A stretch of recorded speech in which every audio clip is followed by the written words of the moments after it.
Welcome dancers, dance teachers. I will now talk to you about battement tendu and the anatomical awareness and values of battement tendu. The wonderful thing about ballet is, apart from it being very organic, it is also, in my professional opinion, a very healthy art form. The only problem is it does have dangers to be misinterpreted. So I would like to take this opportunity to show you in a little bit more detail the values and the chronological advantages of step-by-step analysis of the anatomy of tendu, or the function of the anatomy in tendu. Obviously in clip 1 I discussed the basic fundamentals of tendu. I will take that a little bit further now. So obviously the muscles that are engaged, as we've spoken before, are the 5 muscles on each side.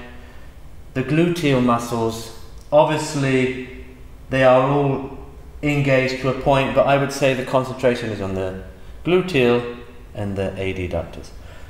When we start to work and concentrate on our tendu, there are a couple of things that one should be aware of.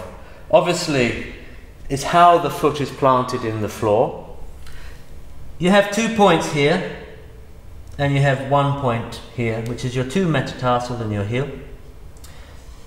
The arch, of course, should be as up as possible. Again, we all have very different anatomical structures. So I do have here an arch. I mean, it's not the biggest, best arch, but I'm very conscious of it and trying to be aware of it.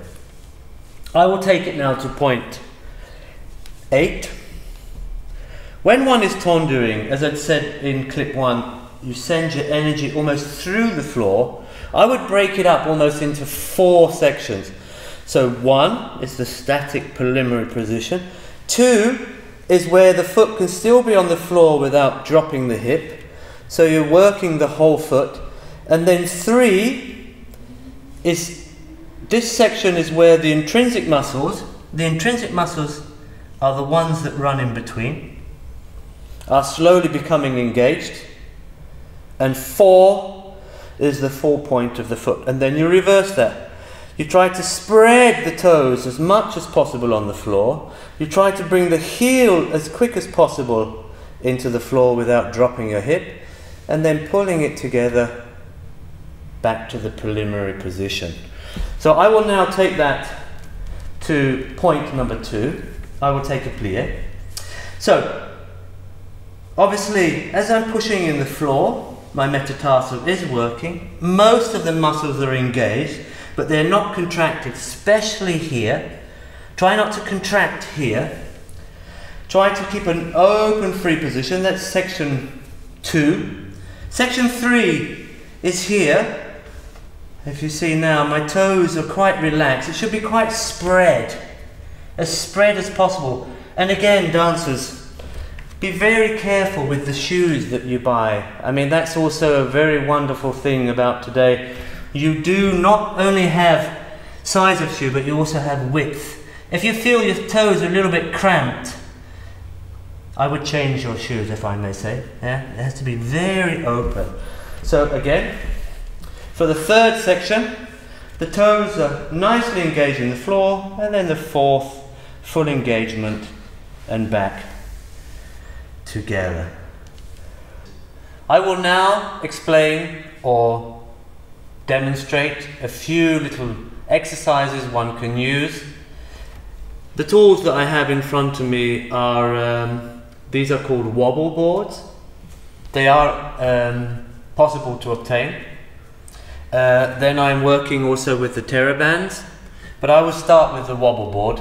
The reason I thought this would be important to share with you is because obviously ballet definitely can give you the right strength and tonality and awareness, but of course today we have so many other tools available that can actually help us. And for instance, if you have an injury, nobody really wants to stop, so there are possibilities to continue without putting too much stress or demand on the injured part of the body. So I would just show you a little bit about the wobble board. I've put my wobble board on a mat purely because if you're more advanced with a wobble board, then of course you don't need a mat.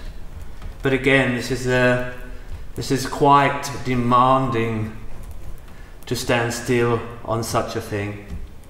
So you can take that in steps, and I will show you how to do that.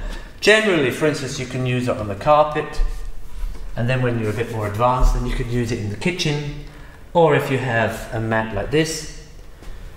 This absorbs some of the stability. So here you can see, the more I move around, and if I was to let go of the bar, what's happening?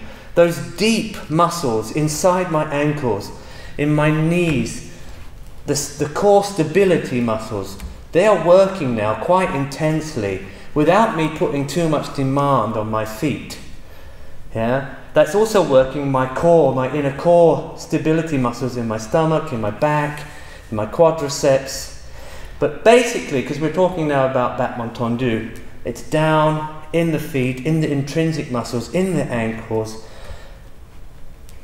and I'm moving them extra to get more mobility.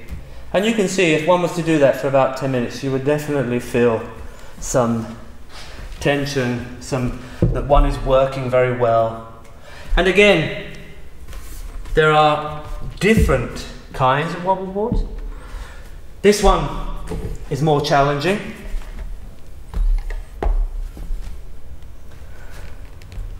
So here, it's more side to side. So again, I'm working my deep core muscles slightly differently, because obviously, because of the change of the wobble, I have to engage other muscles.